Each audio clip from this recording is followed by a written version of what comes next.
Pie mums 1. septembrī ieradās jauna direktore.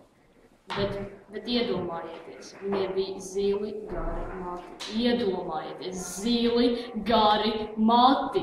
Nemaz neizskatījās pēc direktores. Tāpēc mēs ar draugiem nolēmām viņu atmaskot. Palūdzu 4 bulciņas. Ričārds, 4 bulciņas. Citiem nepietika. Mēs nokrastis. Ejam pie direktores. Pagaidi!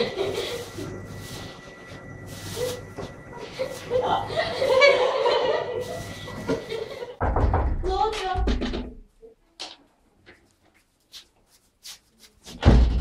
Sveiki, direktors kundze.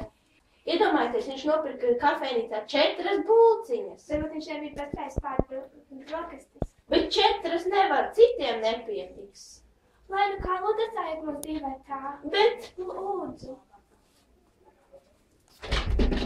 Pastāsti, kāpēc tu tā dari? Tāpēc, ka es nebiju pārējais brokastis mājās.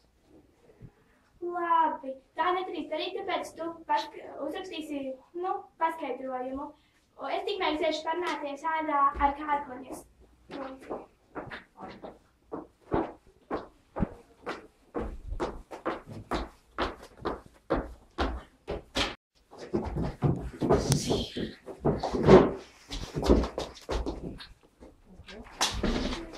Ko tu vēl dari? Tu jau uzrakstīji?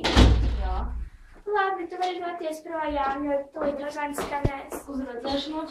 Ja jūs gribētu uzzināt, ar ko šī atmaskošanas misija beidzas, tad iesakām izlasīt Dainas Ozoliņas grāmatu Atmaskot direktori.